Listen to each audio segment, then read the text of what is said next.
Uganda Police Force, ba agents ba candidates naffe abakakiiko k'ebyokulonda kwegamba twasalawo nti tujja kubeeranga n'enkungaana buziti nga tulabe guno lukungaana olwokubiri kuva presidential campaign zitandika omwezi oguwedde. Kati tubadde tugerageranya ku nsonga nyingi nnyo, tulabe nti ennaku 3 kati eziweddeko emirimu gitambula gitya, ebintu bitambula bitya bikwata ku campaigns.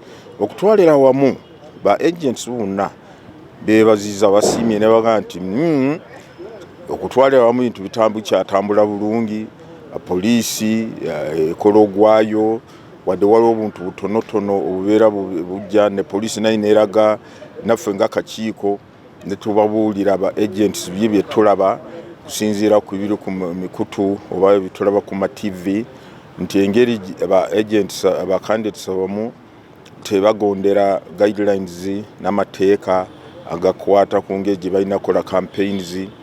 Bagenda ne bakola campaign wonna we basanga oba mu trading center, mu makubo, mu butale we basanga abantu. Ne tubagamba nti ekyo kiba kimenya amateeka na guidelines. Kubanga candidate akkirizibwa okugenda mu kifo kiyategeeza ab'ebitongole by'okwerinda ng'akolaganira wamu n'aba agents baabwe mu district nti candidate agenda kubeera mu kifo bwe kiti. Naye kakati bw'ogenda buli kkubo n'oyimirira na wano n'oyimirira, ekyo kiba kityoboola oba kiba kimenya guideline. Nolwo kitugamba nti mulongooseemukaawo ebintu bisobole kutambula bulungi, naye mu kutwalirawo wamu buli omu agamba nti ebintu bitambula bulungi, ba agents basobola okutuukira ba candidates baabwe okujjako waliwo oba omu ba babiri bagamba nti poliisi ebadde egezaako bagaana oba bakugira okugenda neziba makubo n'ebyo byonna ensonga tuzitunuuliramu kwegamba olukungaana lubadde lulungi okutwalira wamu. Yes, ensonga enayo tugyogeddeko ne tugamba nti ekyokuziba makubo n'otaataganya Abannayuganda oba bannansi abalala abakozesa oluguudo olw'ekkubo si kirungi, si kya bwenkanya. Ne tugamba nti ekintu kyogenda mu butale n'okuba enkungaana oba n'oyogera eri abantu abali mu butale si kya bwenkanya.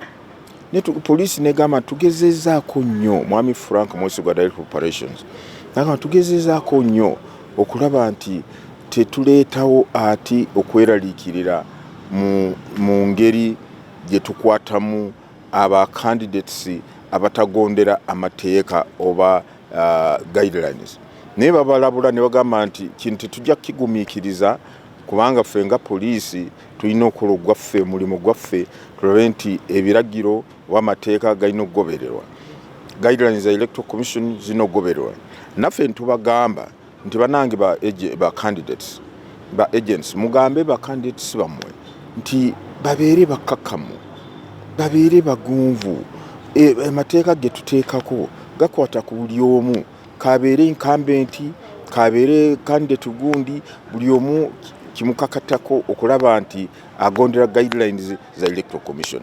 Ndoga nti twagala eggwanga lyaffe libeeremu akatabanguko olw'okuba nti abantu tuli mu kulonda. Nedda tetukyetaaga, tukyetaagira ddala. We agreed that we shall be having these regular interactive meetings between the agents of the candidates, the Electoral Commission and the security to review and assess how things are moving on the ground as far as the process of campaigns is concerned. Today marks the second meeting which we've held today, and a number of issues came up. One, the issue of processions. We said some candidates are continuing to hold mass processions along public roads, which we prohibited. Secondly, some candidates are not campaigning at designated campaign venues. They are campaigning along public roads, on markets. Some of them even go stopping at every trading center where they find people and start campaigning. And in the end, in the final result, they end up arriving late at the campaign venue. And we say that this must stop, because we clearly laid it out in the guidelines that the campaign program of the agent of the candidates shall conform to what has been agreed upon as the campaign program of that candidate. So the Uganda Police Force also raised a number of issues.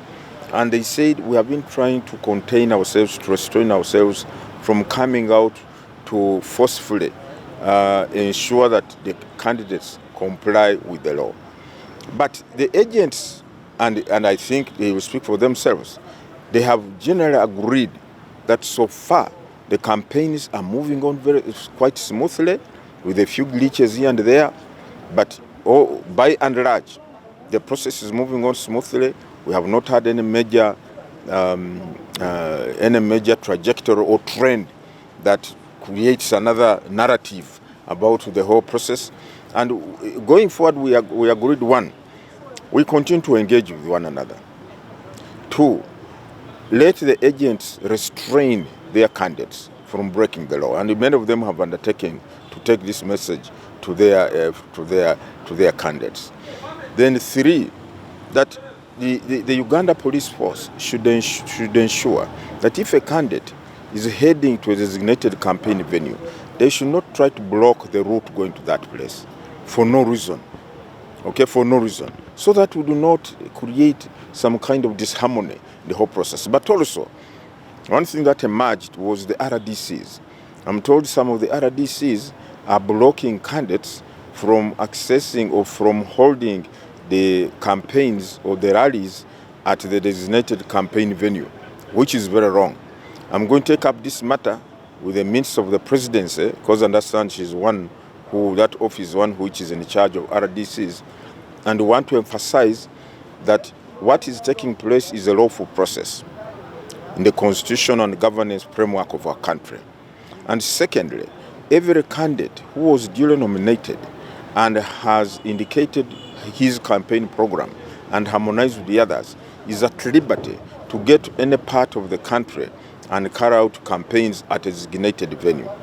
Thirdly, if a venue has been booked by the candidate and for no reason it is cancelled, then that needs to be addressed, because we don't want people there who are under the guise of carrying out their duties, frustrating a constitutional process, trying to create another trajectory to what is an otherwise peaceful, tranquil, and cordial process of campaigns. So I'm going to talk to the Office of the Presidency and make sure the RDCs, some of the RDCs who are trying to portray the whole exercise in a negative light are called to order, so that we don't have this in our country.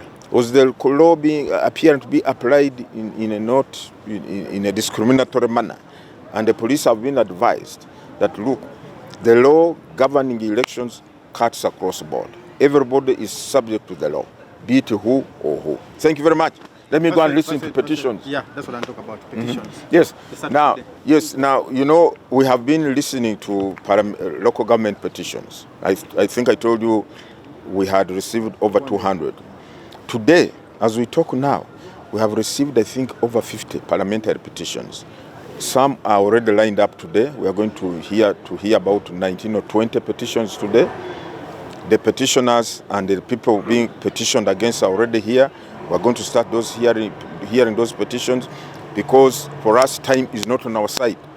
We have to start printing ballot papers, but we cannot print ballot papers after we have determined who is going to be on the ballot paper and who is not going to be there. So we are going to hear those petitions right now. Kakati tugenda okuwuliriza emisango bw'okwemulugunya okuwava mu kusunsulwa kw'abo bagenda kwesimbawo mu kifo ky'aba member of parliament. Waliwo abantu bangi beemulugunya bagamba nti gundi tiyandibadde asunsulwamu, ate waliwo n'abagamba nti gundi yasunsulwa talina ebisaanyizo ebimukkiriza okubeera ku ballot paper. Kati ze ensonga tugenda kuwuliza, ndowooza mubalabye batulinze awo mu tenti yaffe, tugenda okuwuliza ensonga ezo tusalemu kiki ani agenda kubeera ku ballot, ani ataabeerewo.